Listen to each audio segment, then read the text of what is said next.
He further testified that he does not allege that you are corrupt, but he does express concern about the reason why you want to disband, especially the rush to do so, given your use of the word immediately. He thus alleges that it is his view that your reason for disbandment is to protect drug cartels, or the Big Five, as we've come to know. In my view, looking at the evidence put forward thus far, it does not show beyond reasonable doubt that you are seeking to do so. However, how you responded to questions on your relationship with certain people that are put forward as questionable characters was a bit concerning.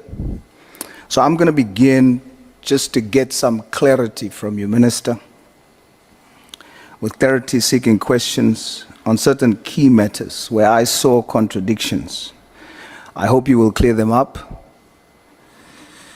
and we shall go in depth thereafter about your reasoning on disbandment. How would you describe the relationship between Nelson Mandela and Oliver Tambo?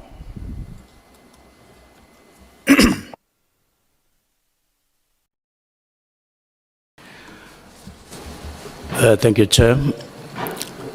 History shows that one, they had a very lasting, close relationship characterized by trust, mutual trust.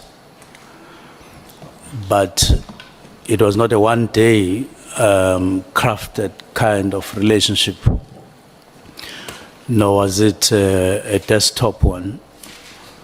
They forced their relationship in the fight against injustice in South Africa, which was the dominating feature of the apartheid system and racism and so on. So in the main, it was trust, it was closeness, it was inner resolve on both of them, with a clear purpose in terms of what they were fighting for. Minister, in his first speech upon his release from prison, February 11, 1990, he called Oliver Tambo comrade to describe that relationship as you so brilliantly articulated. Would you agree that the term comrade used in the ANC context is a formal term?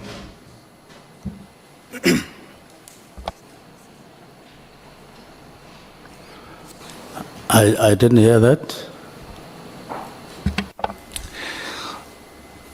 Would you agree that the term comrade, as used, as you've just described it, in the ANC context or historic context,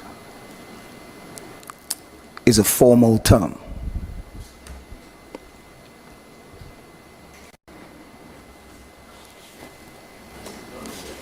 I don't get your question. Yeah, Honorable Sauls, the last part, even me sitting here, I couldn't hear you. You say the term comrade used in ANC context does what? The minister defined what comrade, or what the relationship between former President Nelson Mandela and Oliver Tambo was. And he mentioned it as closeness, a relationship of trust. And that was in the ANC historic context. And the minister testified that similarly, he has a relationship with Brian Mokgotsi in that context, in the party. and then refers to him as comrade, but then says that the term is not a formal one. So now I'm trying to engage on, would the minister agree that in the context that he has just described the term, that it is actually a formal term?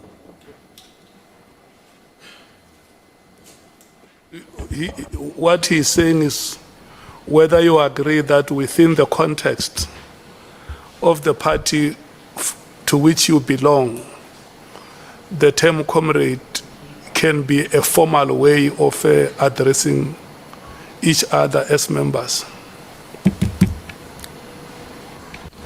Yes,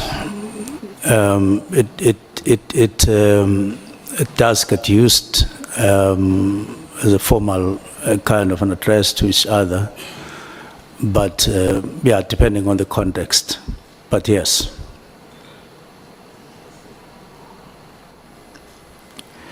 So it is a formal term. You define your relationship with Mr. Brian Mokgotsi using that formal term. As I say, it can be used formally, but also just loosely to refer to someone who is within the ANC, within the party. The contexts differ, but generally that is the context. Minister, you testified that factually it is me who wrote the letter, close quote. Is this true? I testified that. You testified that, open quote, factually it is me who wrote the letter of the 31st December. Is this true? Yes, the letter of directives. Yes, sir. Yes, I wrote that letter. Then what is the reason for you using language that makes it appear like it's not you who wrote the letter yourself? If you go to EB 40, page 50, when you look at the letter, the last, I think it's the second last paragraph, you say there, further, that a preliminary report in this regard be submitted to the minister by the 20th of January 2025. Why do you speak in a letter that you have written? Why do you speak in the third person, as though it's not you having written it? Well, I do sometimes write like that. Generally and personally, I'm not a self-conceited person. I'm not necessarily a person who wants, while writing a letter, you say the letter must be written, the report, preliminary report must be written to me, like that. I just wanted to have that small distance, that the letter, the preliminary report must be written to the, I could have said ministry, but said minister and so on. There is no other reason other than just being formal to the minister instead of me. Yes. But the sentence just above that, you use the term my and I. Yes, I do so. In your testimony, Minister, what is the reason for withdrawing the statement, open quote, further existence of this team is no longer required, nor is it adding value, any value, to policing in South Africa? The first part deals with what I've been dealing with in the last 3 days, or it refers to that, no longer required, emanating from right from 2019, when they intended then to replace the National Political Killings Task Team with a structure that was based on the study that had been done, and they sought long-term, they sought sustainability, just to make sure that they continue in a sustainable way to fight what was emerging. But taking it broader than just political killings, there were other crimes that were emerging at that time, and they thought that in order to contain everything, let them create a new structure. So even then, they felt that once that structure gets implemented, a structure like the National Political Killings Task Team, only based in KZN, wouldn't be required. But then there were delays and extensions up to 2024, when they finally submitted to the National Commissioner a report that was supposed to be signed and then implemented, and which didn't happen. So no longer required comes from that kind of observation. Now, adding, in the sense that a lot of crimes and a lot of people in the country are complaining about matters, they are complaining about drugs, they are complaining about, and myself, I'm also complaining about that, because I've seen in some instances people just getting murdered, and to find that in the background there are drugs and related matters, including illegal firearms. And therefore, if you have a structure of 68 people based in KwaZulu-Natal, whereas these crimes are all over, especially in the 4 provinces, you wouldn't feel that you are adding value. If you look at 415 million from 18 to now, of course you'd say they were doing well and so on in the tasks that they were facing, but no longer equally so because of the changes that have taken place. But when you were asked about the wording used, you then agreed that they do add value. You are withdrawing the fact that you said that they do not add any value. No, I'm talking about as time went on, particularly after 2023. I fully understand it, Minister, but I'm trying to get to understand, even after that explanation, why then did you accept that perhaps you should have phrased it differently? Why did you accept that in testimony? Why didn't I accept? When the question was posed to you, why did you use the words that they did not add any value? And then you said, no, they did add value. So maybe you should have used other words. So I'm trying to understand, why did the minister withdraw? Well, that you are putting a weight to those words. And you recall when I spoke to the evidence leader, I did say to the evidence leader, when he said, was it not possible to use any other term or other terms, I said, yes, for the same purpose, I could have used softer words and so on. So similarly to the question that you are now posing, construction of a sentence can always take different forms, but those are the words that I used at that time. So, and you will realize that when the CFO... Sorry, Minister, with respect. So for today, as per your testament the last time, do you stand by how you phrased it on the 31st, or are you saying that you're pulling that back like you said the last time and you could have used different words? Or are you maintaining that they have not added any value to the South African police? I don't think the actual wording says they have not added. It says, no, are they adding?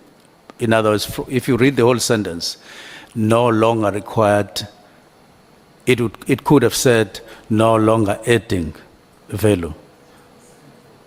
So you're saying that Yes, that's what from the 31st going forward, they're no longer adding, but prior, they have added value. Yes. Okay, they have Yes. added value. Pardon? You are saying they have added value. Yes, they have, but if They you, no longer do from the 31st. yes, if you look at, for instance, the figures that were presented in Parliament on the 5th, which I've been referring to, where in March we're dealing with one fresh case. We're dealt with 7 fresh cases in 2024. You wouldn't really say, maybe in a long-winded sentence, you could say,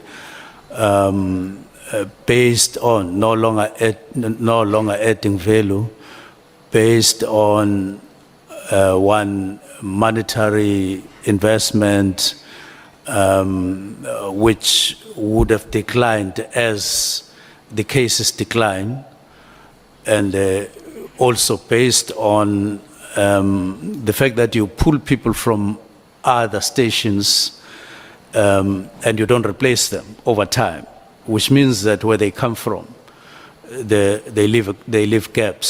So they, in my view, you are no longer optimizing and using those resources equal to the value. So I read the evidence that you... Honorable Sauls, let me take Honorable Malimada. Thanks, Chair. Morning, Minister. Morning, colleagues. Honorable Sauls is asking you about something that you wrote here, and you say you don't think it's written like that. You're saying my observation in this regard, as indicated above, is that further existence of this team is no longer required, nor is it adding any value to policing in South Africa. And then the question is, do you still stand by that? The answer is yes. But when he pursued me, I then tried to elaborate. Thank you. No, Minister, I fully understand that Are you okay, Honorable Malim? Thank you. Honorable Sauls, thank you so much. You may proceed. Thank you, Chair. No, Minister, I fully understand that you maintain they are no longer adding. But what you are saying is that they have added before. Definitely. Now, I want us to now take a few minutes and talk about and interrogate that statement. Have they added before to the value of the South African Police Service as a whole? We're going to walk through that. So when we consider the PKTT, the extension requests, the budget increases, even though the staff complement decreases. Example, the initial request covering 6 months, September 2019 to March 2020. They asked for 57.1 million for a team comprising of 152 members. By 2021-2022, they asked for 97 million. But the staff complement decreased from 152 that they asked 54 million for. It decreased to 110 members. And now they're asking 97.5 million for. Minister, is that them having added value to SAPS in South Africa as a whole?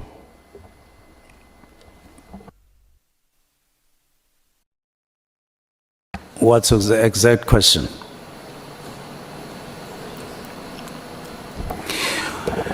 When you consider your statement, they're no longer adding, but they have added. We are now interrogating. Have they added? Yes.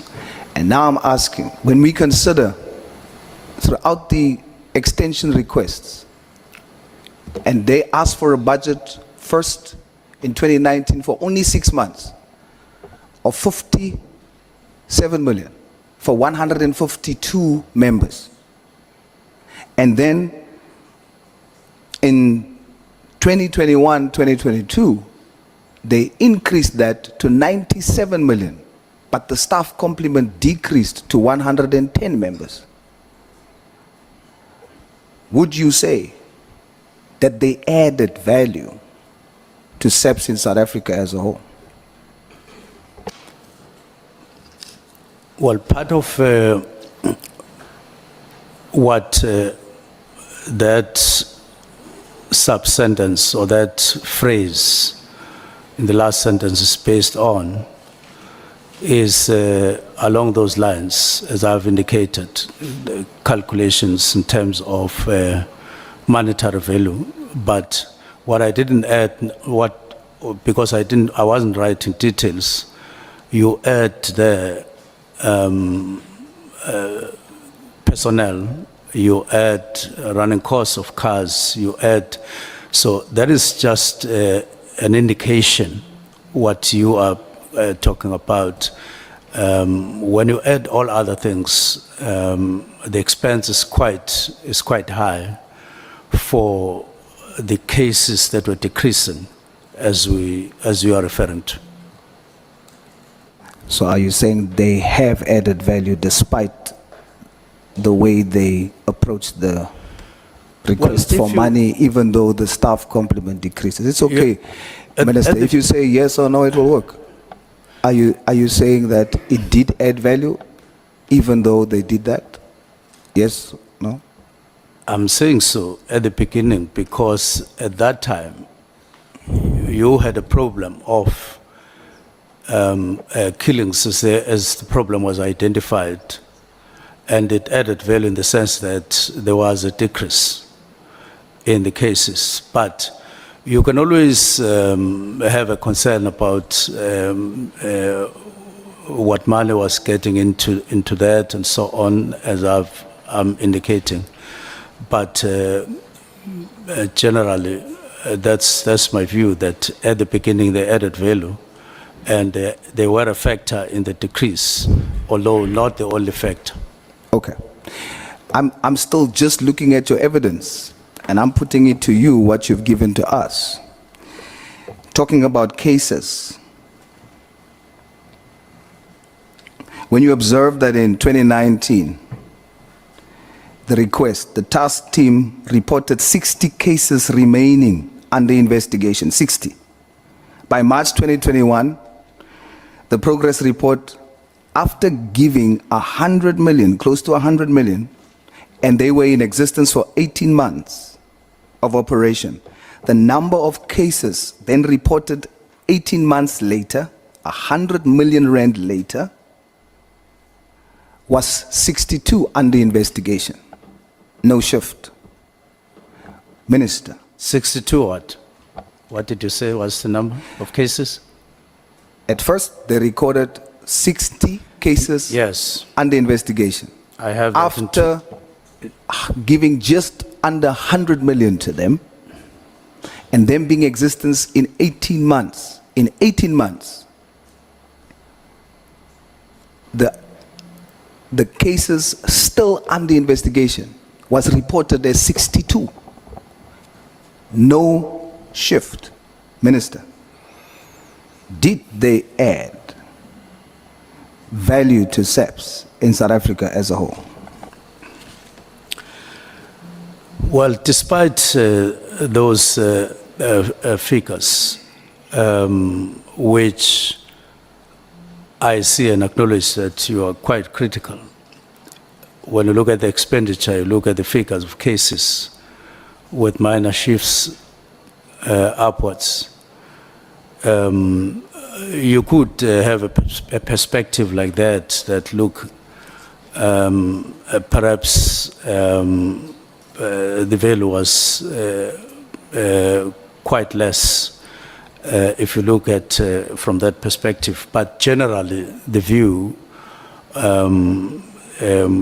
is that I share is that they added value at despite those figures, because I wasn't I mean, I'm not necessarily basing it on case by case and rand for rand, but generally the view which I share was that they did add value at the beginning. I thought you testified that you applied your mind, and what brings you to a decision must make you consider the past events and makes you decide what will happen going forward. So I assumed that your reasoning, as I read your evidence, was that when you saw all these things, it is these facts that made you think there hasn't real value been added for SAPS South Africa as a country, not just provincially. And therefore, this steps has to be taken. So I'm going to take you further, Minister, as I read your evidence. When you consider by March 2021, the PKTT have secured 246 arrests across 117 cases. 246 arrests. However, of these, only 42 accused were successfully convicted.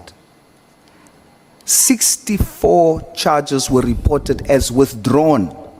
So the number of charges withdrawn is more than the number of convictions. Minister,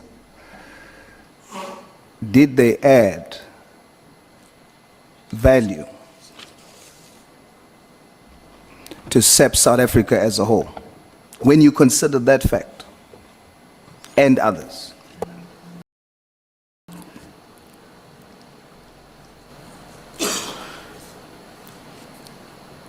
Now, you are asking about values still.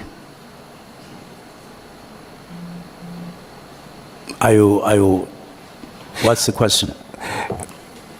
Minister, your submission to me was that your statement was that they're not adding value going forward, but they added value when you look back. Now we're looking back, and we are interrogating based on facts before us.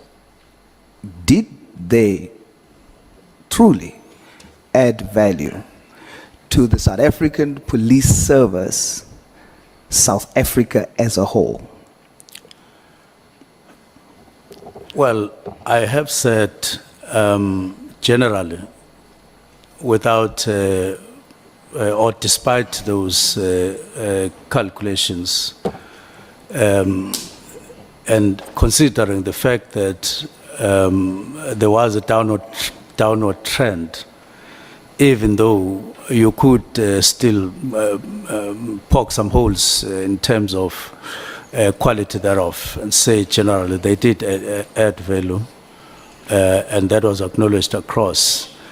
But it's not without those points and factors that you are counting. Hence, where we are now, taking all those points into consideration, you do have concerns in terms of value. Could I request, so that I'm of help to you in terms of responding, to get where you are reading from, so that as you read, I look at what you are reading? Now, I've studied the entire evidence that you've brought to us, and then I drew cross-reference and drew comparisons between. Okay. Then I formulated these questions based on those facts. Okay. So I'm trying to understand, looking back. So when you consider the PKTT's 2024-2025 request, the latest one, for 94.8 million for 120 SEPS members. That equates to an annual allocation of approximately 790,000 per member. That is 65,000 rand per member per month. And this allocation only pertains to a unit in KZN. I ask you, Minister, did this add any value to SEPS South Africa as a whole? Well, I'll go back to my answer that generally, when I looked at all the factors, my honest view was that the value had been decreasing over time. If you are considering South Africa, as you point out, that was my concern, and finally settling for a directive, because the cases, on one hand, decreasing the budget was not necessarily, and the concerns of the CFO. So I share that concern.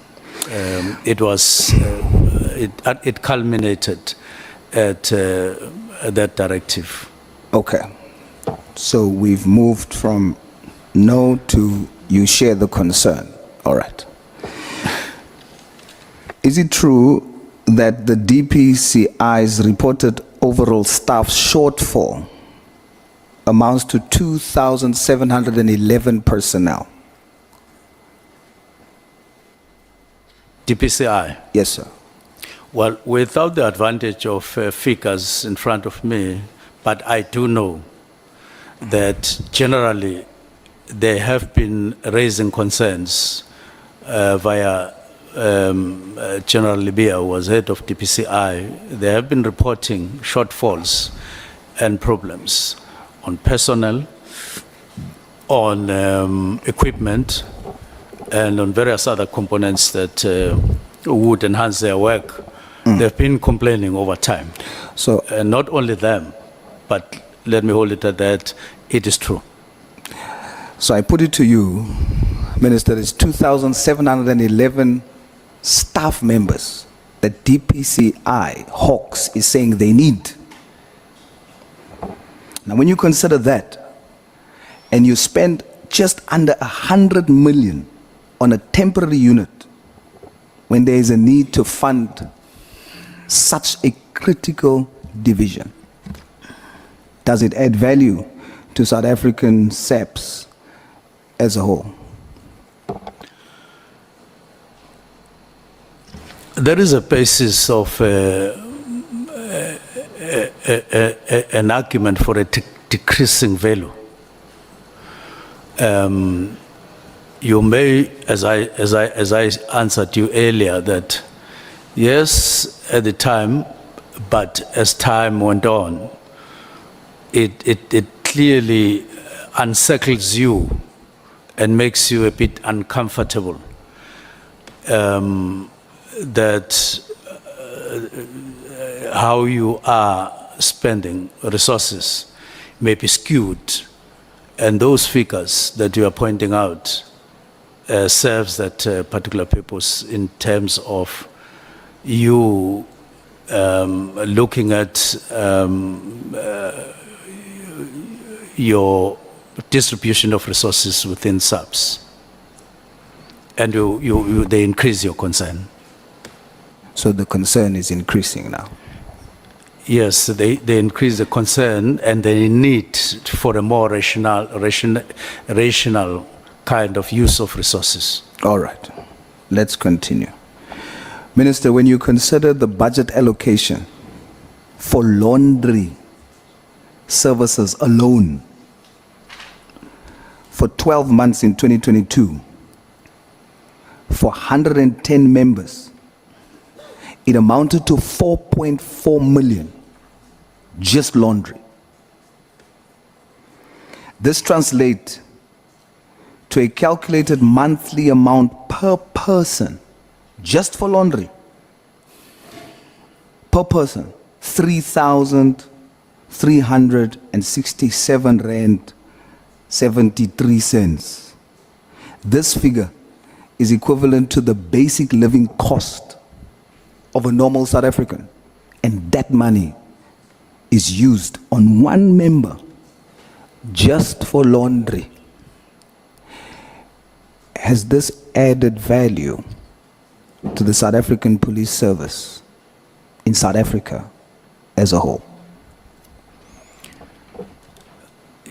Yes, you would increasingly find yourself in some corner when, as you calculate the costs of the National Political Killings Task Team over time, and lending to, at a time when I wrote the directive, it was because of that you continue to sit uncomfortably as you consider other factors. And as I say, the meeting starts, the issue starts in November, where I say I have these concerns about matters and all of that, but you don't have additional resources from Treasury. So you have to be on your own.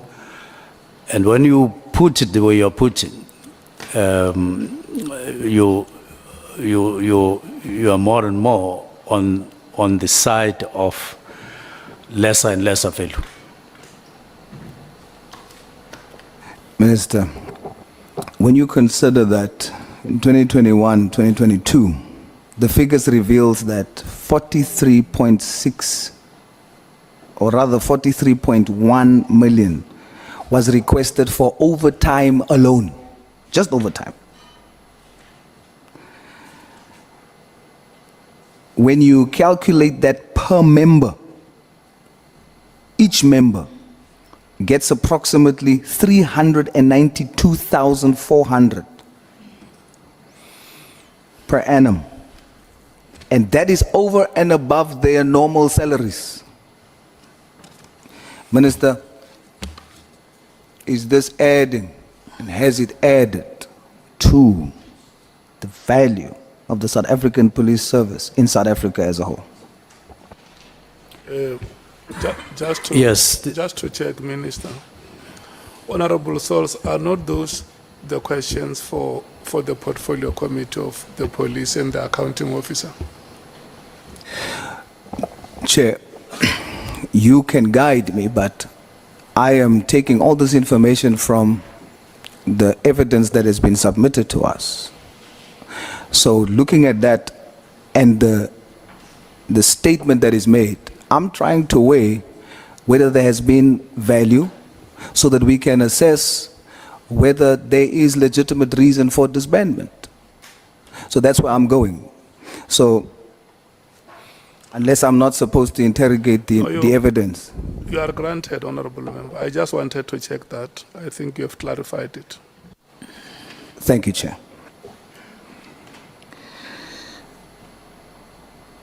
Minister, when we consider the cost of disbanding immediately, as you put it in your letter, when we consider that, I had to apply my mind to say, when you consider what would the cost implication be for disbanding immediately and winding down? So when you consider that, it totals 49.5 million. And that's for that 12-month transition. This total transitional cost is equivalent to approximately 50% of the previous year's full operational budget. This is just for the winding down. Now I'm comparing if it had to be immediate and if it has to be winding down. The structure of the remaining staff, when I look at it during the winding down, it shows that there's a priority mismatch. The priorities is not adding up. As of May 2025, the remaining 56 members, They comprise of only 20 detectives, 20. But they were allocated 27 combat members, plus 5 commanders and 2 guards, primarily for security and protection services. Now, I thought the final stage was to consolidate the cases that is still pending. If that's the case, you would then have more detectives, because you need to close these cases now. But instead, there is just 20 detectives.